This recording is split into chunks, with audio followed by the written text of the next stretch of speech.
Hi, hello, welcome back my channel.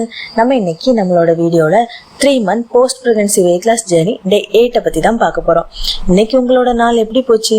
நல்லபடியா போச்சா? என்னென்ன சாப்பிட்டீங்க? கமெண்ட்ல சொல்லுங்க, ஓகேவா? நானும் தெரிஞ்சுக்கிறேன். சரி, நீ இன்னைக்கு என்ன சாப்பிட்டேன்னு என்கிட்ட கேக்குறீங்களா? நான் இன்னைக்கு என்ன சாப்பிட்டேன் நான் இப்ப சொல்றேன், ஓகேவா? காலையிலயும் சாயந்தரமும் வழக்கம் போல 1 cup ஆஃப் டீ குடிச்சுக்கிட்டேன். என்னம்மா டீயை நிறுத்துறேன் இன்னும் நிறுத்துன மாதிரி இல்லைன்னு நினைக்கிறீங்களா? நான் முன்னாடி 3 டீ 4 டீ குடிப்பேன், ஆனா இப்போ 2 டீ தான் குடிக்கேன். அதுவே பெரிய முன்னேற்றம் தான்.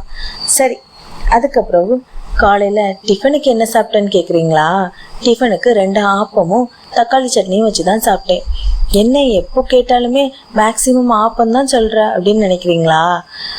எனக்கு ஆப்பம் ரொம்ப பிடிக்கும். ஸோ நான் என்னால் எப்பெல்லாம் ஆப்பம் எடுக்கலாம் அப்படின்னு தோணுதோ அப்போல்லாம் நான் ஆப்பம் தான் எடுப்பேன், ஓகேவா?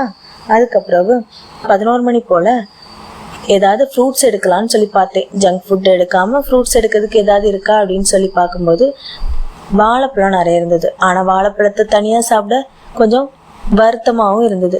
அப்போ என்ன பண்ணலாம் அப்படின்னு பார்க்கும்போது சர்பத் முன்னாடியே வாங்கி வச்சது இருந்தது. ஸோ அதை பழ சர்பத்தாக போட்டு குடிச்சிடலாம் அப்படின்னு சொல்லி போட்டு குடித்தேன். பழமே சாப்பிடாம இருக்கிறதுக்கு இப்படியாவது பழத்தை எடுக்கலான்னு சொல்லி இன்னைக்கு இதை ட்ரை பண்ணேன்.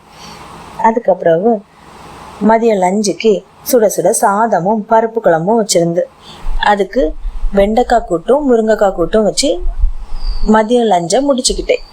அடுத்தது நைட்டுக்கு இன்னைக்கு கொஞ்சம் ஈவினிங்கே வெளியே போக வேண்டியது இருந்தது. போயிட்டு வர லேட் ஆயிடுச்சு.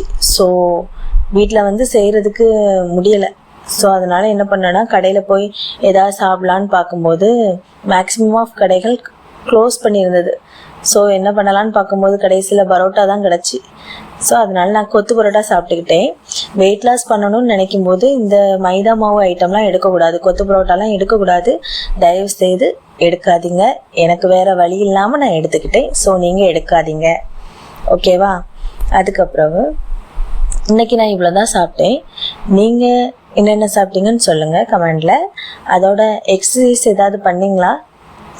வாக்கிங் அல்லது சின்ன சின்ன எக்ஸசைஸ் ஏதாவது பண்ணிங்களா? நான் இன்னைக்கு 50 minutes வாக்கிங் பண்ணேன். நீங்கள் என்ன பண்ணீங்கன்னு சொல்லுங்கள், ஓகேவா? அதோட எதுவும் பண்ணாமல் இருக்காதீங்க. ஏன்னா நம்ம ரொம்ப நாளாக எதுவுமே பண்ணாமல் இருந்துட்டு இப்போ தான் வெயிட் லாஸ்ன்னு சொல்லி வந்திருக்கோம். அதனால டயட் மூலமாக மட்டுமே நம்மளால வெயிட் லாஸ் பண்ண முடியாது. அதுக்கு நமக்கு ஹெல்ப் பண்ணாது. ஸோ நீங்கள் சின்ன சின்ன ஏதாவது எக்ஸசைஸ் அல்லது வாக்கிங் ஏதாவது பண்ணினாதான் வெயிட் லாஸ் ஆகும். ஸோ இதுவரை பண்ணாட்டியும் இன்னையில இருந்தாது ஒரு 5 minutes வாக்கிங் பண்ணி பாருங்க. அது ஒரு வாரம் பண்ணதுக்கப்புறம் அடுத்த 10 minutes வாக்கிங் பண்ணி பாருங்க. அதுக்கப்புறம் தானாகவே அதெல்லாம் நமக்கு பழக்கமாகிரும், கால் வலிலாம் இருக்காது. ஸோ ட்ரை பண்ணி பாருங்க, ஓகேவா? சேர்ந்து வெயிட் லாஸ் பண்ணலாம். நெக்ஸ்ட் வீடியோவில் நான் என்ன பண்ணேன் நெக்ஸ்ட் வீடியோவில் சொல்கிறேன். நெக்ஸ்ட் வீடியோவில் பார்ப்போம். பாய் பாய்.